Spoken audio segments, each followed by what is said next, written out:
Яг одоо энэ сууж байгаа энэ бүжин гэдэг хүний те миний 56 дахь хүний төрөл. Би үүнээс өмнө одоо 55 хүний төрлийнхоо 32 хүний төрлийг дандаа энэ даалт ертөнц, бэлэг ертөнцтэй холбоотой үйл хэргийг эрхэлж амьдэрдэг хүн байсан. Одоо сая би Непал яваад ирсэн. Непалд очиод миний нэлээ олон өмнөх төрлүүдийн маань дурсамжууд, мэдээллүүд сэргэж Хямлайн улсын харьяа тэр нутаг газар орныг 6 хүний төрлөө би одоо төржтэй дамжиж өнгөрөөсөн юм байна гэдгээ одоо олж мэдсэн ойлгосон.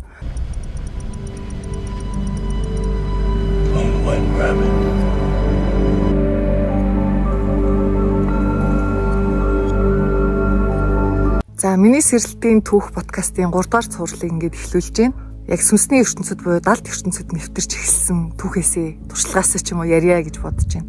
За өмнөх 2 дугаар дээр өвөг дээдсүүдтэйгээ холбогдож эхэлсэн талаараа ярьсан. Тэгэхээр бид нар ил ертөнц, далд ертөнц гэж юу вэ гэдгийг хамгийн түрүүнд маш сайн ойлгох хэрэгтэй юм шиг байна. Ил ертөнц гэдэг нь яг бидний энэ амьдарч байгаа оршин байгаа одоо бодит ертөнц гэх юм уу да тий. За физикал буюу матери хэлбэрээр оршдог ийм ертөнцийг бид нар ил ертөнц гэж бүдүүн бааргаар бүр маш тоомлж ерөнхийд нь ойлгож болно.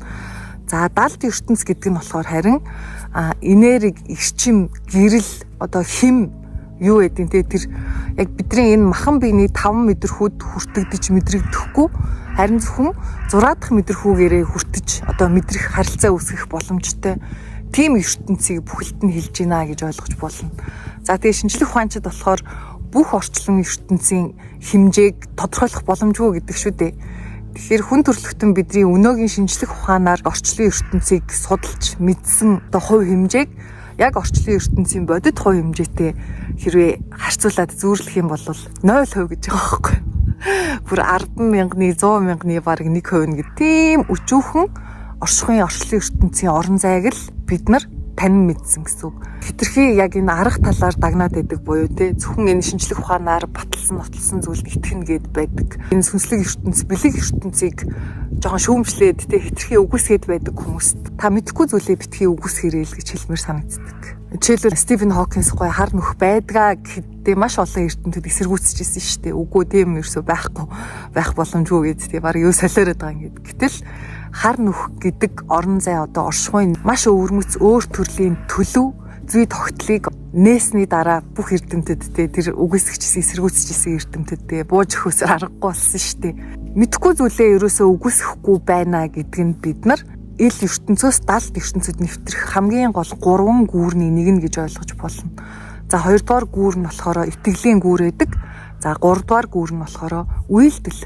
Үйлдэл буюу хүний өөрийн хичээл зүтгэл заавал байж иж хүн бид нар ил ертөнцөөс далд ертөнц рүү нэвтэрдэг. Далд ертөнц гэдэг нь яг өнөөдрийн миний ойлгосноор юу вэ гэх юм бол эрчим, энерги, хим, гэрэл, матери бус, физик бус байдлаар оршиж байгаа бүх одоо оюун ухамсар, сүнсгэл, энергитэй энэ авууга их ямдшгүй далай мэт ертөнцийг одоо бүхэлд нь далд ертөнц гэж ойлгож болно.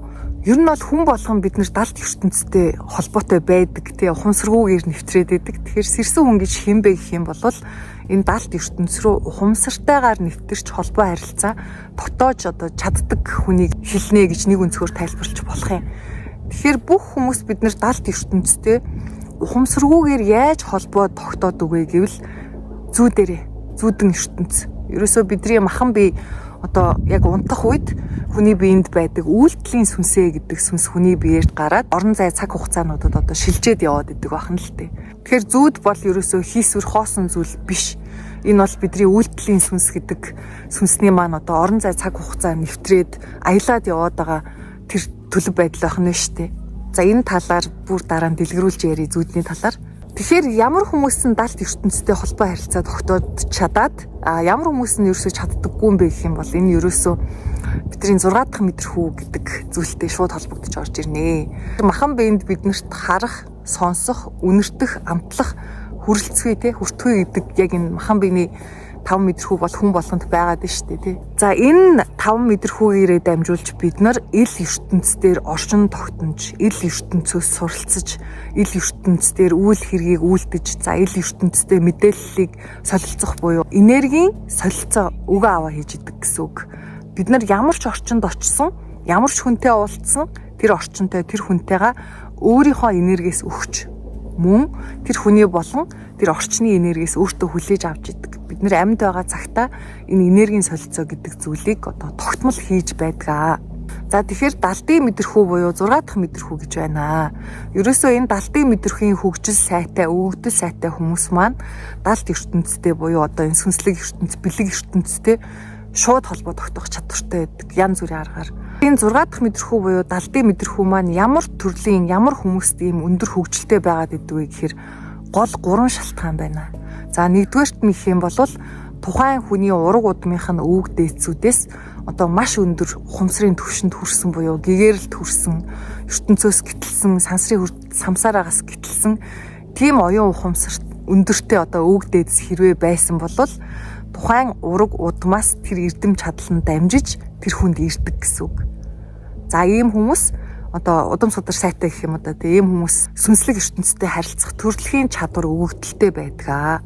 За хоёрдугаарт нь гэх юм бол миний сүнсний өмнөх төрлүүдтэй холбоотой. Таны сүнсний тий. Яг одоо энэ сууж байгаа энэ бүжин гэдэг хүний тий миний 56 дахь хүний төрөл. Би үүнээс өмнө одоо 55 хүний төрлийнхоо 32 хүний төрлийг дандаа энэ далд ертөнц, бэлэг ертөнцтэй холбоотой үйл хэргийг эрхэлж амьдэрдэг хүн байсан. Одоо сая би Непал яваад ирсэн. Непалд очиод миний нэлээд олон өмнөх төрлүүдийн маань дурсамжууд, мэдээллүүд сэргэж Хямлайн улсын харьяа тэр нутаг газар орныг 6 хүний төрлөө би одоо төржтэй дамжиж өнгөрөөсөн юм байна гэдгээ одоо олж мэдсэн, ойлгосон. Угаасаа тэгээ бодолтой 55 төрлийнхөө бүр 32 шүү дээ. Ихэнхийг нь далд ертөнц, бэлэг ертөнцтэй холбоотой ажил үйл эрхэлсэн болохоор одоо энэ төрлийн авиас байхгүй, өгдөл бүр байхгүй байх ямар ч боломжгүй болчихж байгаа байхгүй юу. Авиас чадварыг сүнсний эрдэм гэж нэрлэдэг. За миний хувьд гэвэл одоо маш залуу наснда тий айгүй хурдцтайгаар сэрэлт явагдаад өмнөх одоо сүнсний маань мэдлэг мэдээллүүд, дурсамжууд маш хурдцтайгаар сэргэж байгаагийн хамгийн гол шалтгаан нь бол энэ. Би өмнөх төрлүүдтэй далд ертөнцийн, бэлэг ертөнцийн үйл хэргийг маш олон удаа эрхэлж байсан. Би маш олон удаа бөө байсан, зайран байсан, удган байсан, маш олон төрлөдөө бадарчин, лам, хувилгаан, гэгэнтэн тий одоо үзмэрч, зурхаач, одоо орон судлаач гэдэг ч юм уу тий ийм төрлийн амьдралын туулал туршлагатай сүнс юм байна л та. Тэгэхээр за тий эндээс ингээд ойлгочихж байгаа х тий. За өмнөх төрлүүдтэй тань холбоотойгоор далд ертөнцтэй харилцах чадвар чинь төвшин бас янз бүр байдгаа гэж ойлгож байна. За 3 дугаар үндсэн шалтгаан гэх юм бол энэ ерөөсөө таны бидний энэ дэлхий дээр яах гэж төрсөн бэ гэдэг амьдралын маань үүрэг, даалгавар, сүнсний зорилготой шууд холбоотой.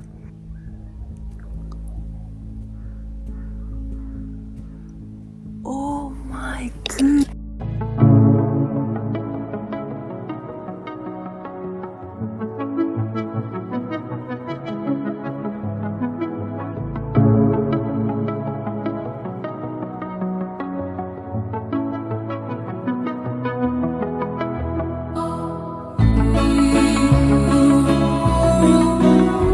Бисээ яг бичлэг хийгээ сууж исэн чинь бүр ямар гоё юм болчихоо тий. Хараад бүр гайхлаа шүү дээ. Ямар хөөрхөн юм бэ. Өстой гоё яана. Би нөө богтхан ууландаа ирчихсэн. Бичлэгээ хийх гээд зориод ирсэн юм уу. За сүнсний үүрэг даалгавар амьдралын зорилготой ярьж ирсэн. Тэгэхээр энэ цаг үеийг шилжилтийн ирэн гэдэг байгаа шүү дээ. Хүн төрөлхтний оюун ухамсарын. Тэгээ 5 дугаар ирэн хэмжээст гэж ярьж юм. Буддын шашинд бол тэгээ майдрын ирэн эхлэж байна гэд. За христийн шашинтай хүмүүс болохоор ертөнцийн эзний ихшүүлтийн цаг гэд. Тэгээ нөө майчуудын тоололт болохоор дэлхий одоо тэг шинэ цоо шин цаг хугацаа эхлэн. За ингээд зөндөө олон алтан ирэн, бомбын ирэн гэдэг ч юм уу. Тэнцвэрийн ирэн эхлэж байгаа гэж ойлгож болно. За юу гэсэн үг вэ гэвэл өмнөх цаг хугацаанд хүн төрөлхтөн арга тал юм уу, бэлэг талд дандаа живж амьдэрдэг байж л дээ. Аль нэг туйл руу. Тэгэхээр арга тал руугаа живнэ гэдэг нь юу гэсэн үг вэ гэвэл нөгөө маш их дайн тулаан тий энэ технократ буюу аж үйлдвэрлэлийг шүтэж тий өөрсдийнхөө сүнс одоо энэ бусад оршуу амьд байгаль бусад амьуудыг үгүйсгэж тий тэдгээрт маш их хор хохирол хөнөөл учруулах амьдралын хэв маягаар амьдрах гэдэг ч юм уу. За бэлэг талдаа живнэ гэхээр хитрхи шашинлаг энэ шашин гэдэг зүйлийг хүн өөрөө өөрийгөө сайжруулах, хөгжиж дэвших гэгэрлийн зам болохоос илүү мухар сүсгийн шинжтэй болоод ирдэг. Хаас айгу сурга бариад тий. Тэрний оронд нэг хүний амь авралтай. Тэрний оронд энэ үр хүүхдүүдийг сурах сургууль нээлттэй тий. Бусдаа туслалтай гэдэг ч юм уу. За мухар сүсгийн шинж руугаа ер нь давмгайлаад ирдэг байж л дээ. Энийг бэлэг тал руугаа живнэ гэж яриад байгаа. Тэгэхээр энэ цаг үе нь болохоор хүн өөрийнхөө сүнсийг одоо мөнхийн оршихуй юм байна гэдгийг танин мэдснээр яг энэ амьдралаа одоо утга учиртай өнгөрөөж эхлэхдээ илүү сайжирсан, илүү төгөлдржих шат руугаа л хүн төрөлхтөн бид нэр ороод эхэлчихсэн юм байна л та тэгж ойлгож болно. Маш их хайр инрэлтэй. Түүнийхээ хажуугаар маш их ухаалаг, оюун ухамсарын өндөр хөгжилтэй бодгалууд болох замнал руугаа л ер нь бид нэр яваад байна л та. За тэгээд энэ 5 дахь эрэнд болохоор олон хүмүүс, за ялангуяа сэрж байгаа хүмүүс болохоор арга ба бэлэг буюу ил ба далд ертөнцид хоёуланд нь сүнсний үүрэг даалгавар одоо амьдралын зорилготой эндхийх ажилдаа төрчихсөн байгаад байна. Тэгэхээр одоо хүмүүс яагаад энэ цаг үед хөх толботнууд буюу тий ялангуяа монголчууд бид нар өвөг дээдсүүдтэй холбогдох гэдэг ийм туйлын хүсэл голын хатгаас ч гэж хэлж болохоор дотроос энэ хүсэл ингэж хүчтэйгээр ундраад байгаа юм бэ гэхээр хөх толботнууд буюу монголчууд гэдэг хүмүүс үндэстнүүд бидний онцлог юу вэ гэвэл угаасаа л нэг биендээ олон сүнсийг зэрэг орших, оршин тогтнох боломжтой ийм онцгой одоо өгдөлтэй ард түмэн юм байна л та. Энэ юу гэсэн үг вэ гэвэл эзэн Чингис хааны үед жишээлбэл монголчуудын маань 50% нь бол ингээ сэрэнг хүмүүс байсан гэж байгаа юм. За юу гэсэн үг гэвэл бөөгийн тархитнууд бөө хүмүүсийн ялгаа гэдэг өмнөх подкастн дээр ярьсан байгаа шүү дээ. За тухайн цаг үед ерөөсөө монголчууд бидний өвөг дээдсүүд бөөгийн тархиа асар супер хүчтэй хөгжүүлсэн байсан юм байна. Өөрийнхөө тэр өндөр өвөг дээдсүүд өндөр ухамсаруудаас мэдээллийг аваад өөрийгөө улам бүр сайжруулж тэр өөрийнхөө байж болох хамгийн төгс хөлбөрт тэр хүмүүнийг бүтээж амьдарч чаддаг байсан гэсэн үг. Тийм учраас тийм цөөхөлөө байж бид нар даян дэлхий даяар тий авгаа их хүн төрөлхтний тэр амар амгалангийн цаг буюу түүхэнд тэмдэглэгдэх Pax Mongolica гэдэг цаг үеийг их Монгол улсын байлдан дагуултын үеэр бид нар хүн төрөлхтөнд өгч чадсан тий бидний өвөг дээдсүүдийн монголчуудын маань эзэлсэн бүхий л одоо харь улсын харь гүрнүүдийн хүмүүс их засаг гэдэг нэгэн хуулийн дор зангилагдаж эзэн Чингис хаан гэдэг одоо нэгэн хүний захиргаан дор оршин тогтнодог байсан шүү дээ. За би ингээд түүхээ ярихаар бүр огших гээд байд юм а сонжирч жоохон ярих гээд байд юм. Тэгэхээр энэ хүртэл ингээд зогсоё. 6 дахь мэдрэхүү буюу 70 мэдрэхүүд ийм өндөр хөгжилтэй байгаа хүмүүсийн одоо хамгийн гол шалтгаан нь бол энэ 3 дугаар шалтгаан байх нь шүү дээ. Хэрвээ таны энэ амьдрал дээр ирсэн амьдралын чинь үүрэг даалгавар сүнсний зорилго бэлэг буюу одоо далд ертөнцтэй холбоотой энэ арга бэлгийг хослуулах байх юм бол таныг энэ одоо бэлэг ертөнц далд ертөнцид ажиллаа хийхэд шаардлагатай тэр 6 дахь одоо мэдрэхүйн өгөгдлүүд чинь төрөлхийн өгөгддөг гэсэн үг. Тухайлбал тариачин хүнд газраа хагалахт нь амжис хүрц тэргүүтэй тий газар хагалах багж төхөөрөмж нь өөрөө байж ич тэр хүн газраа хаглаад тархиж байгаа хүнс ногоо жимснийхаа үрийг суулгаад тэгээд ургацаа хурааж чадна шүү дээ тий яг энэ шиг. За энэ дээр би яг өөрөөрөө жишээ авах юм бол илүү тодорхой болох юм шиг байна.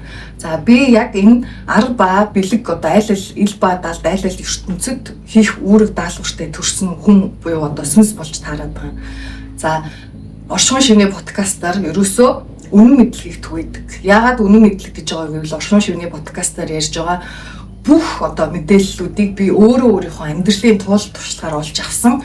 Одоо практикаар баталгаажсан тийм мэдээллүүдийг л түгээдэг. Түүнээс биш ямар нэгэн номноос ч юм уу уншичаад ямар нэгэн хүний ярианаас сонсчод нэг юм худал мэддэхгүй мэдээллийг хизээч түгэж байгаагүй. Цаашид ч ихсэн хизээч тийм зүйлийг хийхгүй. Би далд ертөнц буюу одоо сүнсний ертөнцид өөрийнхөө туулал туршлагаар олж авсан мэдээллүүдээ одоо энэ подкаст болгоод хийгээд сууж штэ. Тэгэхээр бэлэг арга хоёрыг одоо хослуулж ийн гэсэн үг байхгүй юу? Арга бэлэг зэрэг явж ийн гэсэн үг. Тэгэхээр сэрэлт явагдаж байгаа ихэнх хүмүүс ийм төрлийн хүмүүс байгаа. За бэлэг тал буюу дэ сүнслэг ертөнцтэй холбогдож оршихуйн өндөр ухамсарууд эсвэл өөрийнхөө өвөг дээдсүүдээсээ одоо тэр хинээч мэдэхгүй тэр нарийн нандин өмнө мэдлгүүдийг хүлээж аваад тэгээд өөрийнхөө энэ амьдралын туулга туршлагатай сүлэлдүүлээд тэгээд өөрийнхөө чадвар улам бүр одоо ингэж өсөөд байгаа байхгүй юу? Тэг би ч гэсэндээ өөрийнхөө өвөг дээдсүүдтэй оршихуйн өндөр ухамсаруудтай холбогдоогүй байсан болвол өнөөдөр одоо энэ подкастыг хийгээд суух ямар ч боломжгүй байсан. Оршихуйн шивний подкаст хизээч энэ дэлхий дээр одоо бүтээл болж мэдлэхгүй байсан. Тэгэхээр өвөг дээдсүүдтэйгээ оршихуйн өндөр ухамсаруудтай холбогдож одоо өөрийнхөө бэлэг талын тэгээд далд ертөнцийн сүнслэг ертөнцийн үйл хэргийг дүүргэхийн тулд надад анханасаа одоо далдын мэдрэхүйн чадварууд бүр төрөлхийн өгөгдсөн гэсэн үг. Сэрэлт явагдахгүйгээр хүн өөрийнхөө одоо амьдралын үүрэг даалгавар зорилгыг биелүүлэх боломжтой юу гэж хүмүүс их асуудаг л та. Тийм, бүрэн боломжтой. Заавал бид нар сүнсний ухамсарын сэрэлтийн явагдаад тэгээд үг дээдсүүдтэй далд ертөнцид оршиж байгаа тэр өндөр ухамсаруудтай холбогдоод байх шаардлагагүй заяа. Ер нь бол гэхдээ дандаа юм дутуу байгаад идэв юм билээ. За жишээлбэл та энэ дэлхий дээр мянган хүнийг санхүүгийн эрх чөлөөнд хүргэх сүнсний үүрэг даалгавартай ирсэн сүнс байлаа гэж бодъё л тоо. Тэгвэл бид нар хүний сүнс өөрөө маш өчүүхэн тий жоохон чадал муутай яг үннийг хэлэхэд тэгээд оршуутай нэгдэж бид нар бүрэн хүчин чадалтай хүрдэг. Тэгэхээр тэр мянган хүнийг баяжуулах сүнсний үүрэг даалгавартай хүн маань сэрэлт явагдахгүй, үг дээдсүүдтэй холбогдохгүй, оршихуйн өндөр ухамсаруудтай холбогдохгүйгээр яг өөрөөрөө яг ингээ бор зүрхээрээ зүтгээд ч гэдэг юм да тий. Явах юм бол магадгүй 100 хүнийг л тэр хүн санхүүгийн эрх чөлөөнд хүргэж чадах байх. Тэгэхээр сүнсний үүрэг даалгавар амьдралын зорилго нь өөрөө дутуу биелэгдээд байгаа зү. За та үг дээдсүүдтэй холбогдоод оршин өндөр ухамсаруудтай холбогдоод өөрийн одоо сүнсний тэр эрдэм чадлаа сэргээж чадах юм бол бүрэн болдог, бүр юм дүүрээд ирдэг хүн асар том оршихуй болоод эхэлтгэл юм билээ л дээ. Тэгэхээр тантай холбогдож байгаа үг дээдсүүдийн чинь ур ухаан тэр инэрл хайр тий суу зайл хүч чадал тань дээр нэмэгдээд ороод ирнэ гэсэн. За бүр дээшээ ингээд оршихуй одоо юу гэдэг юм те. Тэгэхээр та өөрөө ингээд бүрэн супер потенциал хэмжээндээ сүнс чинь хүрээд нөгөө мянган хүнийг санхүүгийн эрх чөлөөнд хүргэнэ гэсэн бол магадгүй бүр тэрнээсээ дээшлээд те 10,000 болно гэдэг ч юм уу. Тэгэхээр за нэг бүдүүн бааргаар тайлбарлчихлаа. Гэхдээ ойлгох гэж бодож байна. За одоо яг гол ярианд орё гэж бодож байна. Өнөөдрийн подкастаар биднэрт хідэн далдын мэдрэхүй байдаг вэ гэдэг ойлголтуудыг би нөгөө өөрийнхөө амьдралын жишээтэй уялдуулаад ярья. За бид нар махан биений үндсэн 5 мэдрэхүүдээр нэмэх нь далдын мэдрэхүй буюу 6 дахь мэдрэхүй гэд одоо бүгд мэдж байгаа те сая бас ярьлаа. Тэгэхээр энэ далдын мэдрэхүй буюу 6 дахь мэдрэхүй гэд байгаа маань өөрөө дотроо маш олон төрөл байдаг. За нэгдүгээрт нь болохоор нэлмэдэх буюу харах. За энэ зүн чуванга те юмыг үзэж хардаг хүмүүс яаж хараад байгаа юм те. Нүднийх нь урд одоо илтэй бид нар бие бинийгээ хараад сууж байгаа шиг бодитоор тэр орон зай цаг хугацаа мэдээлэл байхгүй тий тэр хүний амьдралын тул туршлагын мэдээлэл байхгүй байхад тэр хүмүүс яаж хараад байгаа юм бэ гэхээр далдын харах гэдэг чадвар буюу тий мэлмэдэх чадвар маш өндөртэй хүн байна гэсэн үг. Би яг үг дээдсүүдтэй анх холбогдож эхлээд миний бүх далдын мэдрэхүүнүүд одоо асар хурцтайгаар сэргэж байсан. Тэгээд хамгийн түрүүнд миний нэгдсэн одоо сэргэж эхэлсэн чадвар бол энэ харах чадвар байсан. Би өөрийнхөө үг дээдсүүдийг за тэгээд далд ертөнцид оршдог маш олон төрлийн сүнслэлүүдийг жишээлбэл хар сүнс гэдэг ч юм уу тий заалуус савдаг гэж ярьдаг. Тэд нэр үнэхээр байдаг. Мөн дээрэс нь хүмүүсийн одоо аура буюу гэрлэн биеийг харж эхэлсэн. Тэгэхээр энэ нэг зүйлийг аягүй сайн ойлгох хэрэгтэй юм шиг байна бид нар. Энэ мэлмэд нь харна гэдэг нь яг одоо бодитоор ингээд те энэ махан биений нүдээр хардаг ийм зүйл ерөөсөө биш. За ерөнхийдөө надад яг яаж мэдрэгддэг вэ гэвэл энэ төсөөлөл шиг мэдрэгддэг. Хин нэгэн хүний тухай бодохоор те шууд ийм төсөөлөл буугаад ирдэг байхгүй юу.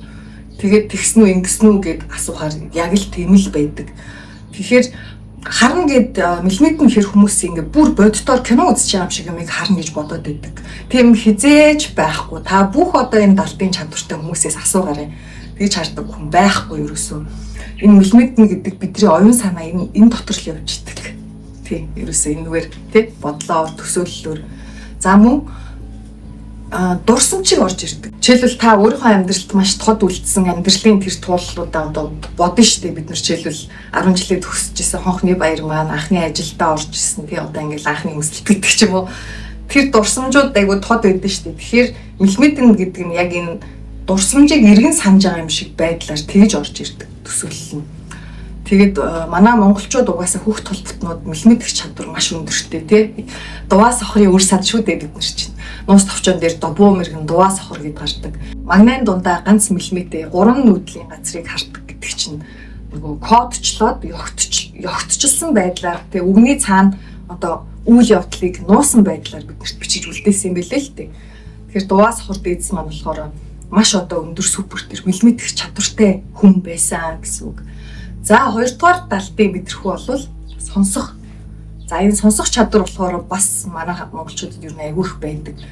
Тэгээ энэ яг яаж орж ирдэг вэ гэвэл бас одоо та миний хоолойг сонсоод сууж байгаа шиг тий хөгжим аялгүй шиг бусад чимээг сонсдог шиг ингэж орж ирдэггүй. Энэ бодлоор орж ирдэг. Бодол болж тий. яг нэг хөгшөө надад юм хэлэх шиг санагдлаа да тий. Хэн нэг надад юм хэлэх шиг санагдлаа да гэж бодлоор орж ирж штэ. Тэгэхээр энэ сонсох мэдрэхүүг яг тайлбарлах юм бол бодлоо барьж авах чадвар гэж би бол хэлнэ. Одоо би чинь өөрөө бөөгийн тарихтан тий тогтмол өвгдээд зүйл уршгүй бүхий орчлын ертөнцтэй харилцаж тий нэгдмэл байдлаар оршдог. Тэгэхээр миний өөрийн бодлууд гэж байна. За эргэн тойрон миний байгаа орчны хүмүүсийн эрчим хэм надад одоо бодол болоод хувирч орж ирж болж юм. Юу гэдэг те бодол өөрөө одоо хязгааргүй олон их үүсвэртэй тэрэн дундаа 10 гол их үүсвэр байдаг. Тэгэхээр сонсох чадвартай хүмүүст би бол хэлэхэд те энэ бол ингээд voice те чимээ байдлаар ерөөсөө сонсогддоггүй шүү. Цэвэр бодол өгдөг. Тэгээ бас нэг сонирхолтой зүйл ярих юм бол би 2023 оны 10 сарын 28-ны өдөр оргын ертөнцид буюу хоосон чанарын ертөнцид хүрч байсан. Тэр ухамсарын хэмжээстэд хүрсэн гэсэн үг. Тэгээд яг тэр ертөнцид очиход гэд аялал байдаг шүү дээ. Ерөөсөө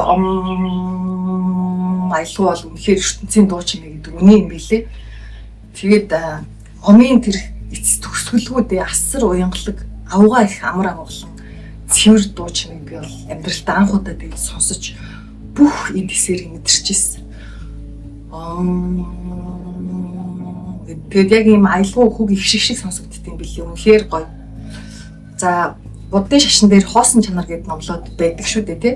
Тэгэхээр хоосон чанар гэдэг нь өөрөө юу вэ гэхээр манай орчлын ертөнцтэй энэ оршихуй өөрөө хязгааргүй олон ухамсар сүнслэлүүд бодгалууд оршдог.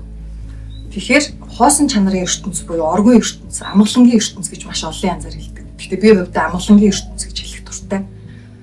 Тэгэхээр энэ бол өөрөө тэр орчлын ертөнцид хязгааргүй оршиж байгаа олон өндөр ухамсаруудын нэг орон зай гэсэн үг.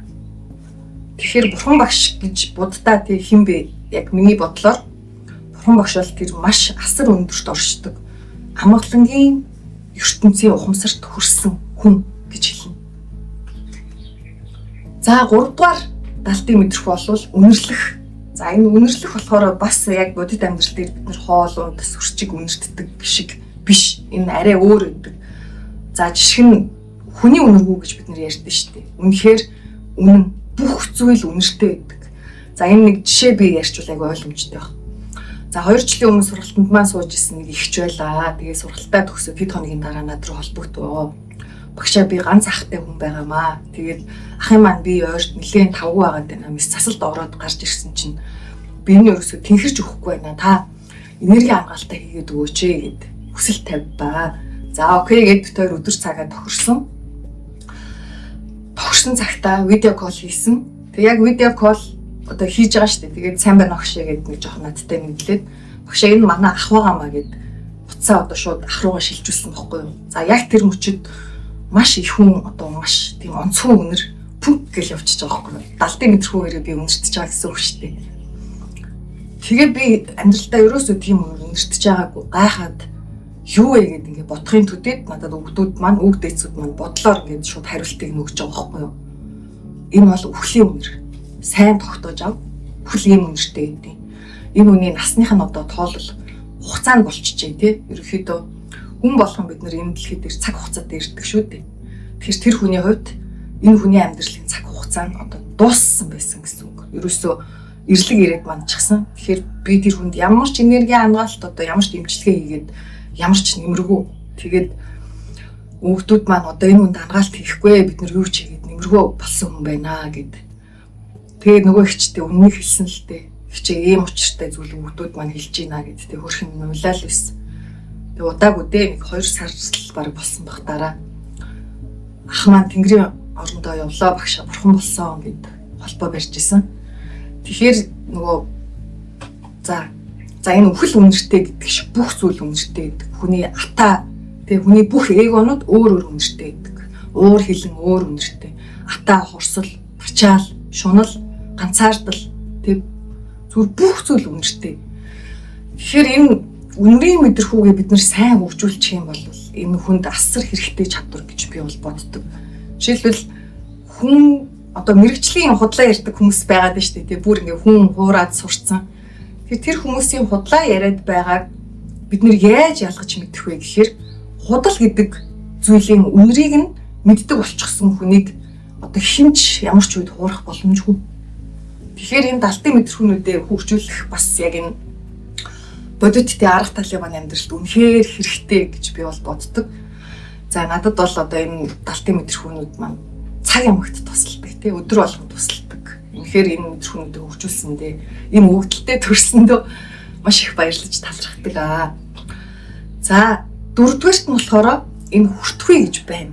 За энэ хүртхүйн далтын мэдрэхүү болохоор ямар хүмүүст маш сайн өгөгдсөн байдгүй гэвэл домчнор, ангаагчд, бариачд тэр хүний судсыг бариад яаж бүх өвчнийг нь онцлоод байгаа. Яаж тэд нар тэр хүний хаана өвдсөн байдаа ямар ч хэрэмтгэн тоног төхөөрөмж байхгүй байхад мэдээд байгаа юм тийм. Тэг яаж энэ бариа засал хийгээд хүнийг ямар ч эмгүүгээр төхөөрөмжгүйгээр ангаагаад байгаа.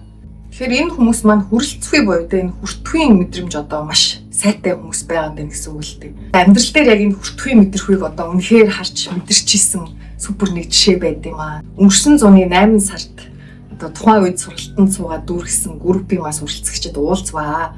За тэгээ анх удаа нэг уулзч болохоор бид нар айгүй гоё юм догтлолтой байгаа. Тэгсэн чинь тэр уулзалтанд маань ирсэн нэг их чи юм 3 ширхэг юм цэнхэр өнгөтэй жижигхэн юм бөөрийнхий чулуу аваад ирсэн байсан байхгүй юу. Тэгээд энийг таяах чаан гэдгсэн чи харин нөгөө хин дэлгэр ихчийг ирэхээр нь бариулж үзүүлэх ч юмаа гэд дэлгэр ихч гэдэг нь одоо манай тэр хүртхүйн мэдрэхүй маш өндөртэй юм баггүй юу ихч. За тэгээ дэлгэр ихч ирлээ. Нөгөө ихч маань дэлгэр ихчэд 3 чулууга бариуллаа. Тэгээ дэлгэр ихч бариал шууд хэлж байгаа байхгүй юу. А энэ бол танаа аав талын чинь 5 дугаар дээд өвгдээцийн нөгөө отго жинс биш үү? Отго жинс гэдэг одоо дээр үед нөгөө малаа өмсдөгтэй язгууртнууд ноёдууд маань тэр танаа тэр өндөр аав ээж нь отго жинснийх нь гоёлын чулуу байна. Тэгээд та яд дөрөв хүүхдүүдтэй өрөө очистай айгүйх юм буян заяа шившиж үлдээсэн юм байна. Тэгэхээр энэ бол яалтчгүй танаа гэр бүлийн ариун нандин өв гүн гарвал мөн биш үү гэж одоо хэлж өгч ийсэнтэй бид нар бүгдээрээ хараад бүр ингэ бишгэж байгаа байхгүй. Өөх та чи ямар амир өдөрт юм бэ гэд.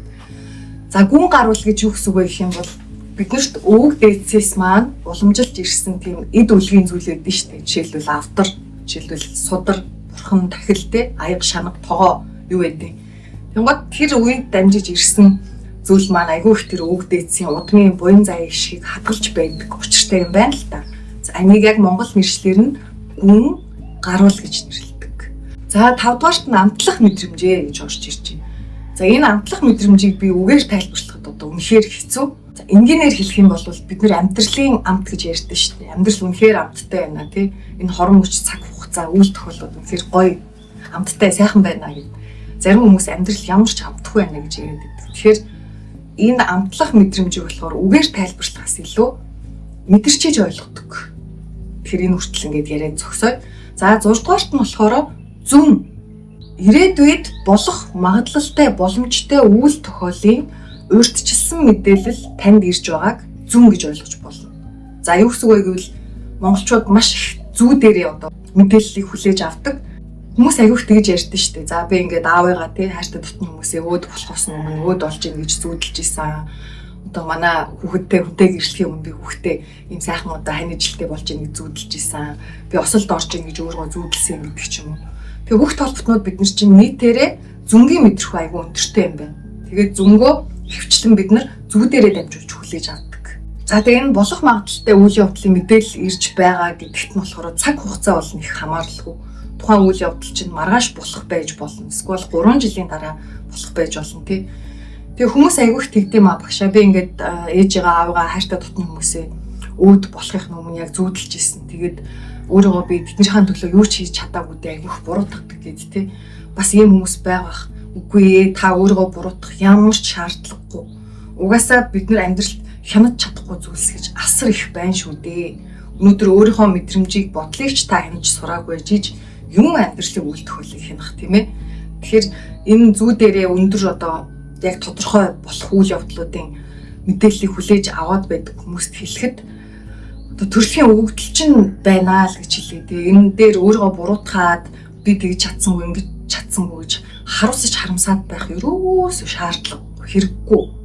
За юм байна. Тэгээ монголчууд бид нар бас ярьдаг штеп. Сайн одоо совин татлаа, муу совин татлаа гэдэг тий. Тэгээ энэ совин гэдэг байгаа чи ерөөсөө зүн баггүй юу? Зүн совин ирээдүйд болох магадлалтай үйл тохиолын мэдээлэл танд ирж байгаа.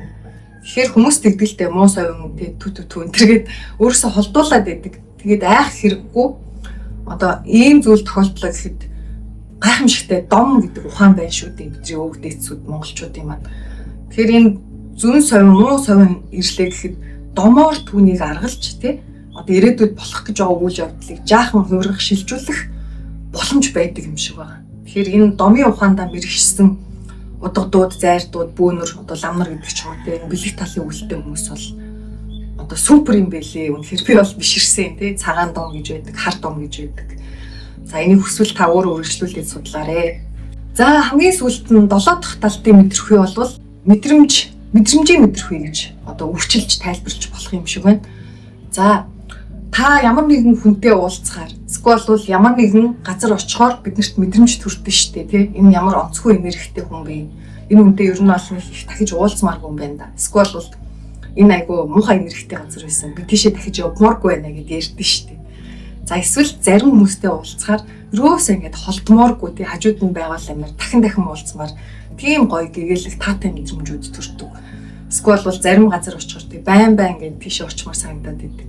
Яагаад бид нар байгаль ээж руугаа үргэлж тэмүүлдэг вэ?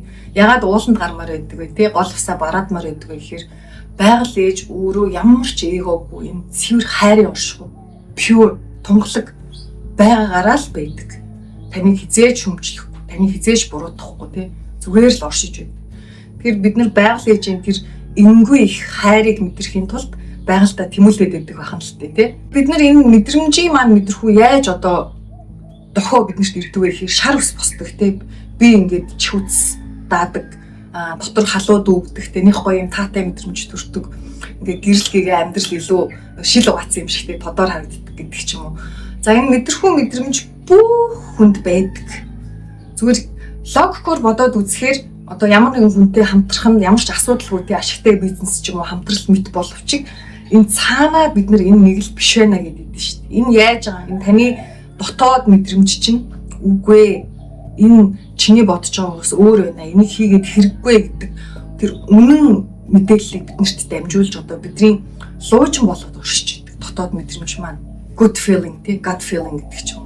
Тэгээ энэ амьдралд хүмүүс бид нар алтан онон тий маш олон зүйлийг үзэж туулна, буруу зөв замаар явж үзнэ тий. Энэ бүхэнд маань юу бидрийг хамгаалж, юу бидний насан туршийн луужин болж үнэн зөв рүү чиглүүлдэг вэ гэвэл энэ дотоод мэдрэмж өдрөхөө энэ хизээж бидрийг хуурдаг. Тэгэхээр хүмүүс бид нар яагаад алдаад байдаг вэ гэхээр өөрийнхөө дотоодоос ирж байгаа дохио мэдрэмжээ үгүйсгээд яг энэ тархиар л бодоод байдаг юм байна л та. Логикоор ингээд дүгэлтэйгээд байдаг. Гэтэл хүн гэдэг бодгаал өөрөө бид нар алдахыг өрсө хүсдэггүй тийм үү? Гэхдээ яаж хичээсэн бид нар алддаг. Бид нар буруу замаар явахыг хүсдэггүй. Гэхдээ өөрсдөө мэдхгүй буруу замаар орчихдог. Яагаад вэ гэвэл бид нар мэдрэмжээ сонсоогүй учраас, түүнийг үл тоосон учраас. Тэсэрсэн хүн гэж хэн бэ гэд би дахиад нэг өнцгөр тайлбарлах юм бол энэ бол өөрөө өөртөө бүрэн харилцаа холбоо тогтоож, өөрийн дотоод дуудлага, дуу хоолой, мэдрэмжээ дагдаг болсон хүнийг хэлнэ гэж бас тайлбарлана. За тэгээд ерөнхийдөө далдын мэдрэхүйн талаар тайлбарлавал ийм байна да. За нэг зүйлийг сануулхад одоо энэ саяын далдын 7 мэдрэхүүнд маань бүгдээрээ хүнд ингээд 100% те хөгжсөн тийм өгдөлтэй хүн хизээж хаанч байхгүй. Дандаа одоо нэг нь өндөр байлаа гэхэд нөгөөх нь бага гэдэг ч юм уу тийм байдаг. За жишээлбэл миний сонсох мэлмэдэх чадвар маш өндөр байлаа гэхэд тий одоо бусад чадварууд нь хүртгүй тэр арай доогуур байдаг ч юм уу да. Тэгээ зарим хүмүүс тэгж ойлгоод байдаг. Энэ далдын мэдрэхүү 6 дахь мэдрэхүү бол төрөлхийн өгөгдмөлтэй. Тэгэхээр ийм өгөгдлгүй хүмүүс ерөөсөө өөрийгөө хөгжүүлээд одоо амжилтанд хүрэхгүй. Үгүй энэ бол маш том төөрөгдөл, эндүүрэл. Хэдүүлээ подкастын эхэнд ярьсан шүү дээ. Далд ертөнц рүү нэвтрэхэд биднэрт одоо 3 гол гүүр байдаг гэдэг тий. Нэгдүгээрт нь болохоор мэдрэхгүй зүйлээ үгүйсэхгүй байх буюу оршихуйн энэ хязгааргүй эрдэм мэдлэг энэ бүхэнд зүрх сэтгэлээ та нээлттэй байлгах хэрэгтэй. Туйлын зөв, туйлын буруу, туйлын үнэн, туйлын худал гэж байхгүй. Бид нэр тэнцвэртэй орчих хэрэгтэй. Хоёрдугаарт нь итгэлийн гүүр тийм үү? Үг дээсүүд чинь тантай холбогдох гээд байдаг. Гэтэл та үг дээсүүд гэж ямар юм байсан те хүний амьдрал ганц энэ насаар л ингээд амьдраад дуусна штэ гэд үгүйсгээд байдаг. Тэгэхээр яаж үг дээсүүдтэйгээ та холбоо харилцаа тогтоох вэ? Боломжгүй байгаа зү. Хамгийн түрүүнд үнэхээр өвөг дээдс маань байдгийн байна тий. Тэдний сүнсгэл оюун ухаан өөрөөр орон зай хэмжээстэд оршиж байдгийн байна гэдэг тэдний оршихуйг нь хүлээн зөвшөөрч байж тэднэрт итгэж байж та бүхэн хоорондоо харилцаа холбоо тогтоох боломжтой бол. За 3 дугаар гүүр нь үйлдэл буюу хичээл зүтгэл. Тэгэхээр миний яг амьдралын тулд туршлагаар энэ талтын мэдрэхүүнүүд өөрөө яг энэ булчин шиг. Тэгээ бид нэр одоо жишээлбэл жим ороод булчингаа хөгжүүлэх гэдэгтэй. За хамгийн багтаа хүн 1 жил тасралтгүй тэр хоолунд те бүх тасал хөдөлгөөн цаг заваа зохицуулж иж гоё сайхан бие хагаа урална бүтээн. Тэгэхээр яг энэ шиг бид нар одоо аль мэдрэхүүгээ хөгжүүлэхийг хүсэж байна. Түүнийгээ арчлаад, услаад, тордоод одоо давтан тэр үүлийг хийгээд хахаар яг л энэ булчин шиг ингээд хөгжөөд томроод гэдэг шигтэй хүч хэрэгжээд байдсан билээ бидний галтын мэдрэхүү. Ямар ч одоо мэлмэдэх чадваргүй хүн болвол тий өчнөө олон хүмүүс сургалтанд маань суугаад мэлмийн нээгдээд, сонсголон нээгдээд тий тэр амтлах хүртгийн чадварууд нь нээгдсэн хүмүүс одоо хэдэн зуун жишээ байна дөө угаасаа. Тэг сургалтыг одоо би ч ордоггүй юм дөө тий. Би бол зүгээр л дамжуулагчаа хийгээд сууж идэг. Надаар дамжуулаад тухайн сургалтанд орж ирж байгаа хүмүүсийн өвөг дээдсүүд болоод миний өвөг дээдсүүд орчлын ертөнцийн тэр гэрлийн өндөр ухамсарууд тухайн хичээлийг надаар дамжуулж ордог. Түүнээс би сургалтыг ордоггүй яг үнэндээ. Нэмээд нэг анхааруулга заавал хэлэх ёстой юм шиг байна. Далд оршихуд нэг юм дүрэн байдаг. Хэрвээ чи намайг харуул би чамайг харна гэдэг дүрэн. Тэгэхээр яг энэ мэлмийн нээгдсэн хүмүүс маань за галзуурч солиорох тохиолдол байдаг. Энэ далтын мэдрэхүү энэ мэлмийнүүдийг шууд нээж өрсө болдоггүй байхгүй. Энэ чинь аясаар тэг баг багаар 3%, 5%, 10%, 15% ингээд дээшлээд ингэж явах хэрэгтэй. Гэтэл нөгөө далд ертөнцтэй холбоо харилцаа тогтоож сураагүй энэ талын ямар ч мэдлэггүй хүмүүс маань одоо янз бүрийн байдлаар тэр далтын мэдрэхүүнүүдэд нээчихээр одоо тэднийг хандл хийж чаддаггүй далд ертөнцөж оршиж байгаа тэр сүнсгэл биетүүдийг мэдрэмжээ хазаарлаж тэг зохицуулж чаддаггүй. Тэрнээс болоод одоо нойргүйдэлтэй галзуурал, солиорол гэдэг маш их сэтгэл зүйн сэтгэхүйн юм хямралт хүмүүжддэг юм билээ. Тэгэхээр үнэхээр та бэлэг талд одоо амьдралын зорилго сүнсний үүрэг даалгавартай төрсэн сүнс хүн биш болвол бэлэг талын сүнсгэлүүдийг харьяа тэднэртэй холбоо харилцаа тогтооё гэж шунлын сэтлэр ерөөсөө тэднэртэй холбогдох хэрэггүй шүү. Тэ дахиад хэлье. Чи намайг харуул би чамайг харна гэдэг дүрмтэй. Юу гэсэн үг гэвэл та одоо энгийн тэ хүн байхдаа бид нар хар сүнсгэлүүд ч юм уу те энэ чинь энэ хар сүнс альпин хийрэн бид нар чинь бүр ингээд бид нартай зэрэгцэж оршдог байхгүй юу. Зүгээр л бид нар тэднийг харддаггүй мэдэрдэггүй болохоор бид нар тэд нар бид нар лөө халтаж ойртож одоо нөлөөлөл нь бага байдаг. Тэгээ бид нар тэднийг хараад одоо мэдрээд эхлэхээр тэд нар яг адилхан биднийг харж мэдэрч эхэлдэг. Тэгээ энэ галзуугийн имлэгт ч юм уу те сэтгцийн төвөдөд байгаа хүмүүсийг ингээд хараад хахаар ихэнх нь эрүүл хүмүүс байгаа байхгүй. Сэтгэхүйн цоо эрүүл. Зүгээр тодорхой шалтгаануудаар далтын мэдрэхүүнүүд нь одоо гинт идэвхжсэн, нээгдсэн. Тэгээ ер нь бол олон хүмүүс болохгүй юмараа тоглолцсон байдаг л та. Тэгээ тэрийг нөгөө зохицуулж удирдах чадахгүйгээр одоо оюун санаа солиоролд орж штэ тий. Тэмэл хүмүүс байд юм бэл.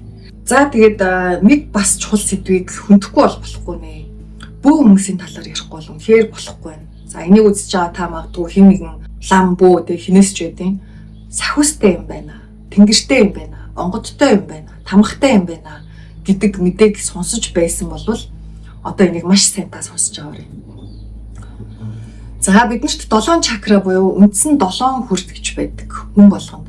Тэгэхээр энэ далтын мэдрэхүй өндөртэй буюу далд ертөнцид одоо үйл хэрэг хийх зорилготой даалгавартай ирсэн хүмүүс юм аа. Энэ аура гэрлэн бие 7 чакра буюу хүрдүүдийн бүтэц энгийн хүмүүсийнхаас өөр байдаг. За энэ тамхтай сахиустай гэдэг ч юм уу те эдгэр маань одоо бүх төрлийн л ер нь бэлэг талын үйл хэрхэлдэг хүмүүсийг багтааж байгаа шүү гэж ойлгож болно. 7 хүрд гэдэг хүрдийг хүмүүс зүгээр ийм бөөгнөрсөн ийм энерги байдаг гэж боддог юм шиг байна. Үгүй энэ бол бүхэл бүтэн ертөнц байдаг. Ухамсар хаана оршдог гэж тархинд гэж боддог. Үгүй 7 хүрдэнд хуваагдаад оршдог юм билээ.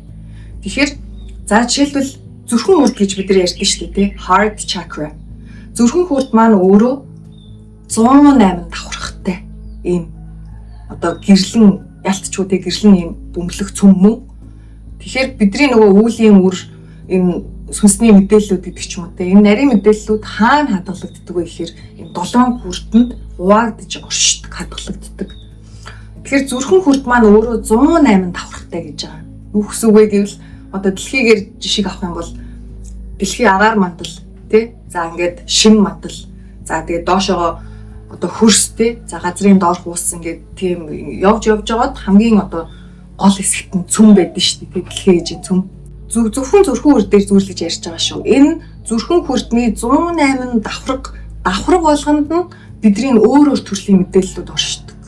Эхний 8 давхаргад нь таны энэ насны амьдралын тул туршлагын мэдээлэл 9-р давхаргаас эхлээд өмнөх төрлийн буюу ураг удмын мэдээллүүд орж одоо эхэлдэг, хадгалагдсан байдаг гэсэн. 7 хүрд маань ерөөсөө сүнсний бүхэл мэдээллийг хадгалсан үндсэн төв дата базууд гэж ойлгож болно. За түрүүн дурдсантэй энэ одоо тамхтай, онгод тэнгэртэй одоо юу лээ улаач зайн төрсөн, эсвэл бол сахустай гэдэг ингээд сонсцсон хүмүүс байгаад нь шүү дээ.